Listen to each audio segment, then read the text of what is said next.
Jadilah bintang pilihan Indonesia dan tunjukkan bakat terbaikmu di hadapan kami. Mau jadi superstar seperti saya? Kalian punya bakat hebat yang selama ini kami cari? Kesempatan besar tidak datang 2 kali. Siapkan dirimu dan ikuti audisi online Indonesia Mencari Bakat 2021 mulai 19 Agustus. Kirim link video bakat terbaikmu melalui insetlife.com. Indonesia, Tunjukkan bakatmu.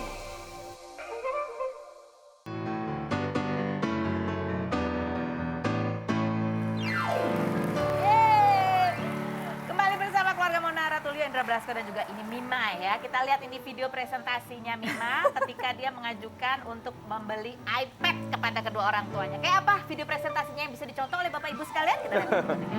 Mima. Ibunya mukanya ngitung, cukup nggak nih tabungan. Mima jujur kalau terjadi pemaksaan dari kedua orang tua, kamu kedipin mata ya? Meminta pertolongan. Mima nih awalnya gimana sih sampai kamu tuh bikin proposal untuk mengajukan beli apa tuh dari dulu baru ini atau ide kamu atau dipaksa orang tua atau apa nih? Enggak, sebenarnya dari dulu waktu SMP tuh aku selama 2 tahun nggak punya handphone, nggak punya smartphone. Nggak punya smartphone. Punya handphone, cuman handphone yang kayak ya cuma bisa Bener-bener telepon cuma sama SMS doang komunikasi. gitu kan. Cuman pas selama SMA, aku juga udah nanya-nanya ke kakak kelas aku dan lain-lain, emang dibutuhin banget karena kita apa ya, SMA aku tuh waktu itu kurikulumnya agak kayak kuliah gitu loh. Jadi apa-apa tuh kayak Browsing sendiri. iya, online based lah dan lain-lain gitu. Jadi aku ngebutuhin smartphone. Dan pas itu akhirnya aku ngajuin proposal, bikin PPT juga. Nah justru malah pas itu, karena sebelum pandemi kan, itu aku masih kelas 10 gitu. Aku ngajak temen aku untuk jadi supporter Supporter untuk dari jadi narasumber. nonton, iya, untuk jadi untuk Narasumbernya. nonton. Kesaksian ya kan? Kesaksian. Iya, itu awalnya dari situ. Nah terus habis itu dari Berarti ini inisiatif kamu sendiri ya? inisiatif aku sendiri. Ini sebenarnya aku dia juga tahu kepikiran. dia punya weakness gitu loh. Kalau misalnya ngomong gitu ya, terus bisa mungkin kadang-kadang kan reaksi orang tuanya tuh nggak sesuai keinginannya gitu. Terus jadi kesel, terus jadi nggak enak-enakan Jadi gitu. dia bikin komplit lah. Ya menurut Sebenarnya dia ini dengan kayak- cara ini tuh kayaknya lebih Untuk ngekontrol membantu. emotion aku juga, terus aku kayak emang anaknya susah untuk mengkomunikasiin sesuatu, ntar terbata-bata, ntar nggak tahu mau ngomongin apa. Runutannya Sebenarnya gitu. ini tuh yang ngebantu untuk kayak oke mau ngomongin apa aja gitu, supaya kadang-kadang aku juga kalau ngomong ntar kalau dipotong sama Bunda sama Iya, Yanda kesel kayak gitu. terus kesel, jadi kayak nanti kalau kayak gini kayak gimana, terus nanti kan aku padahal belum selesai nih ngejelasinnya gitu. Jadi kalau kayak gini as if aku lagi didengerin banget gitu loh, jadi aku center of attention-nya gitu. Sabar, semua ada jawabannya. Ikutin terus. Ya gimana nggak stres ya? Lihat tadi muka ibunya gimana tuh ya. Iya. Ya Bu, Ibu mukanya kayak gitu tuh kenapa waktu itu? Enggak, Apa yang saya- dipikirin sebenarnya? ya kan duitnya dititipin saya, masih ada apa enggak gitu saya pikirin. Jadi sebenarnya beli iPad ini bukan uang kita, Makanya. uangnya dia sendiri. Nah, iya. Gitu, uangnya dia sendiri. Jadi memang dari sebelumnya kayak laptop tadi tuh laptop itu dia sendiri yang beli. Oh wow. Dia beli Ya. laptop tuh dia sendiri Cuma gitu. seringkali dia minta pertimbangan juga Pertimbangan sih, karena kan ke gede kita. juga kan duit yang Biayanya, dikeluarin. Dan kalau takutnya dia salah gitu atau mungkin jangan-jangan Yandanya tahu oh nanti mau akan ada keluaran terbaru nih, nunggu bentar aja mau gitu-gitu tuh dia butuh masukan. Jadi discuss juga sebetulnya, iya. Aduh, ini aku luar biasa deh kalau kayak gini-gini. Bima, kamu sebenarnya suka digangguin gak sih di sekolah? Misalnya gini, anaknya Monara Tulio gak punya smartphone, gitu pernah kayak gitu. Enggak, Malah jadi tren. malah jadi teman-teman Dia aku pada nge-stop kayak banget. keren gitu, malah kayak lu HP-nya beli di mana ini? Gak tau kayak ya dulu kan kita suka pakai sebelum ada smartphone kan pakai HP yang cuma bisa telepon sama SMS. Nah karena kita masih kecil mungkin dulu kita belum punya ya handphone kayak gitu. Nah jadi malah teman-teman aku pada kayak beli di mana gue jadi pengen deh, gue jadi Vintage ya, pengen. guys. Iya. Kan keren kan sekarang vintage gitu. Iya. Malah bener banget. foto-foto mereka tuh kaget dengan hasil foto. Fotonya jadi vintage gitu, Jadi terus vintage gitu. kita upload ke Instagram gitu karena jelek kualitinya gitu. Kayak nggak tahu deh, aneh banget. Nah, ini katanya salah satunya kamu belum boleh pegang ATM apa sekarang udah kan? Udah, aku udah semenjak 17 tahun kemarin akhirnya udah. Boleh. Udah, Untuk tapi uangnya kerjaan dipirit-pirit tante. Oh, jadi nggak semuanya ya? Semuanya. Kamu percaya sama pengelolaan? Jujur aja kayak ditilep sih, cuman ya udahlah gitu kayak gimana. Tapi benar gak sih bahwa ada hal baiknya juga dengan metode ini? Jadi supaya anak-anak yang lain tuh juga melihatnya bahwa oh begini toh cara mendapatkan sesuatu, ada reasonnya. Sebenarnya ini sih proses ya, Kak. Maksudnya bukan tiba-tiba Mima Bim Salabim jadi kayak gini. Kita tuh punya cerita di balik ini. Yandanya sama Mima tuh pernah berantem hebat banget gara-gara Mima minta sesuatu, Keinginan. timingnya nggak pas, cara bicaranya nggak oke. Jadi ini tuh hasil belajar kita bersama Iya. sebenarnya, bukan cuma Mima sih. Aku Orang juga, tuanya juga. oh ternyata kita tuh kalau misalnya dia ngomong mesti dengerin, jangan main di salib Iya. aja, jangan mencurigai hal-hal yang belum tentu terjadi. Itu tuh kita belajar bareng gitu. Jadi sebenarnya nih kita nih Proses kayak lagi belajar. panen gitu loh, akhirnya gitu kita punya cara Karena untuk memang di rumah kita itu mengkomunikasikan semuanya dengan baik. nggak gratis. Apapun yang ada di rumah kita itu Harus diperoleh dari harus hasil diperoleh dari perjuangan hasil gitu. jerih payah gitu. Jerih Cuma kan payah dari kadang-kadang anaknya anak-anak protes gitu. ya gitu. Cuma Iya. ya Iya, iya. gitulah.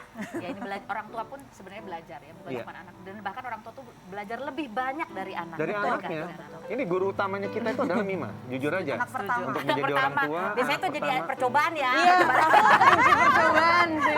Emang.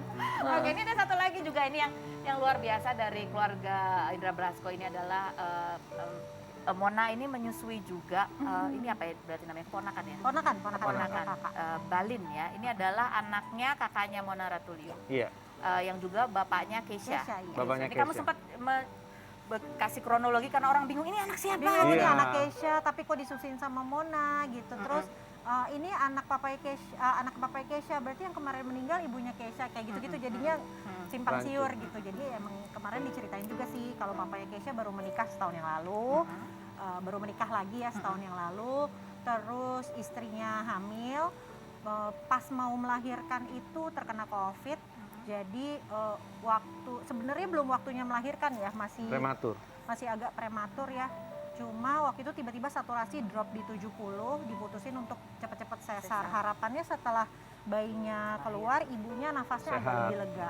Tapi ternyata setelah melahirkan masuk ICU, pasang ventilator, 2 hari kemudian meninggal. Nah itu tuh kita kebingungan sih, terus gimana ya gitu. Cuma karena aku memang terbiasa nyusuin anak-anak 4 ini, jadi pertama yang aku pikirin, terus Balin siapa yang nyusuin nih gitu. Jadi aku ajuin pertama ke Indra sih, minta izin ke Indra, boleh nggak sih kalau misalnya Balin aku susuin. Ternyata dia tuh baru aja mau ngomong Kepikiran hal yang juga sama. mau ngomong ini tuh Balin, Akhir. gimana kalau kita yang ini dulu lah, karena kan kebetulan kamu ngasih ASI juga gitu Iya loh. kok pas banget, padahal kan sebenarnya Numa juga Masih masih ASI. direncanakan Iya. ya hadirnya. Loh kok pas banget aku nyusuin ada Balin yang kondisinya begini. Pas aku ajuin ke kakakku dia setuju gitu, aku juga kaget sih karena kan di balik itu kan banyak kayak neneknya Balin dari pihak ibunya pengen ngasuh juga gitu, tapi mereka ternyata merelakan untuk Balin disusuin aku dulu gitu. Karena ASI ini juga untuk menjaga imunitas bayi. Iya, itu yang betul. paling Iya, baik iya. begitu ya. Nah ini juga ada postingan nih dari mana ya? Dari dokternya ya, yang menjelaskan kejadian itu sedih banget ya. Iya. Oh, iya. Ibunya nggak sempat melihat melihat bayinya secara langsung, baru kemarin dokternya sampai datang sih ke kita bilang aku pengen minta maaf, nggak tahu mau minta maaf sama siapa. Katanya nggak perlu sih dok, alhamdulillah Balin juga sebenarnya lahir dengan kondisi yang kurang baik sih karena Iya. lahirnya tuh udah biru, udah nggak bernafas, mungkin nggak kebagian oksigen ya karena saturasi ibunya juga drop gitu. Jadi aku sih Balin sekarang sehat aja udah syukur alhamdulillah gitu, tapi dokternya kayaknya beban banget karena ibunya minta lihat bayinya kan karena COVID, jadi nggak bisa dikasih lihat langsung. Iya. Tadinya rencananya mau ditunjukin video, Iya. tapi udah keburu. Udah meninggal. nggak sadar waktu itu di Nggak sadar 2 hari ya sayangnya. 2 hari kemudian meninggal. Jadi meninggal dalam keadaan belum melihat secara langsung Iya. bayinya gitu ya. Tapi kalian luar biasa ya, maksudnya mengambil keputusan ini kan sebuah tanggung jawab ya. Walaupun ini pasti membawa kebahagiaan juga buat keluarga. Tapi kamu kan masih nyusuin, berarti tidurnya berapa jam? Lumayan. Ngeliat, Gantian. sementara anaknya yang satu lagi yang Numa tuh kayaknya lu gitu. Iya. Sejauh ini sampai sekarang sih Numa masih belum pernah lihat Mona ngasih ASI. Oh, gitu? Kita masih Karena kan dia udah mulai ada cemburu ya. Oke. Udah mulai ada cemburu, jadi kita harus hati-hati banget. Yang kita jaga malah si Numanya. Numanya. Karena kalau Balin kan belum tahu kan. Yang kita jaga itu Numanya gitu. Biar Tapi dia Balin tetap sayang. termasuk antengnya super ya, jadi aku juga nggak ngerasa terlalu Gimana direpotin sih. Jadi ya memang udah jalannya Allah ya, Iya. sudah diatur dengan baik gitu. Jadi kayaknya di rumah happy aja. Jadi Mima juga ini termasuk dikasih tugas apa itu? Oh iya dia. Aku ngejagain Numa sih, Numa ngejagain Numa. lari-lari lah apa, Dia terus ngumpetin Numa kalau ngumpetin Balin mau Numa. nyusu. Iya, jadi misalkan mau dibawa ke kamar, aku bawa dulu nih Numa, aku masukin ke kamar, terus nanti nggak bisa diem kan di kamar.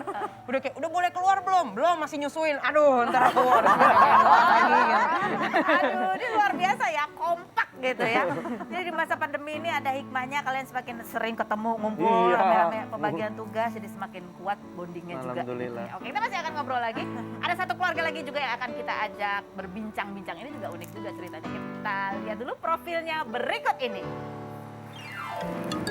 Dicky Chandra, aktor, komedian, presenter, sutradara, dan penulis skenario berusia 47 tahun ini mengawali karir dengan membintangi sinetron Jaka Sembung tahun 1996 dan pernah menjadi wakil Bupati Garut periode 2009 hingga 2013 namun mundur pada 2011 karena ketidakcocokan. Ayah 4 anak yang masih aktif membuat sketsa komedi ini kerap membalas komentar netizen dengan video di TikTok, salah satunya komentar netizen yang menyebutnya masih ganteng. Diva Chandra, penyanyi berusia 21 tahun yang merupakan anak kedua Dicky Chandra dan Rani Permatasari ini mengawali karir dengan mengcover lagu di YouTube dan bulan Mei lalu merilis lagu yang berjudul Wahai Aku. Mahasiswa jurusan desain produk semester 6 ini ketika SMP pernah dibully karena berat badannya mencapai 105 kg hingga mengaku kesulitan bergaul, takut ke sekolah dan hanya berteman dengan satpam, namun orang tuanya baru mengetahui setelah Diva bercerita pada Mei 2021. Bagaimana kedekatan Dicky Chandra dan Diva Chandra? Dan apa alasan Diva tidak menceritakan ke orang tuanya saat dibully? Saksikan kisah selengkapnya hanya di Rumpi No Secret.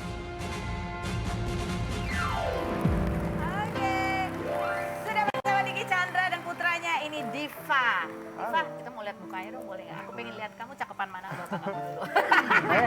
Oh, Diva. Coba buka pak, buka pak.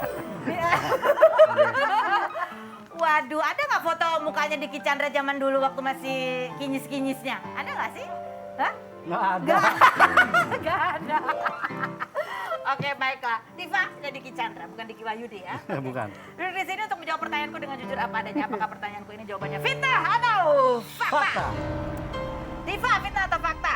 Kamu itu nggak mau banget ngaku sebagai anaknya Dicky Chandra. Kalau ditanya, karena nggak mau dianggap terjun ke dunia hiburan itu karena anak artis jadi dapat privilege. Fitnah atau fakta? Fitnah. Oh, fitnah. Fitnah.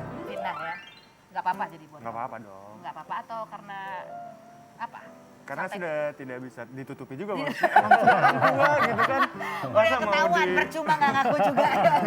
Oke. Oke, lanjut Dicky. Fitnah atau fakta?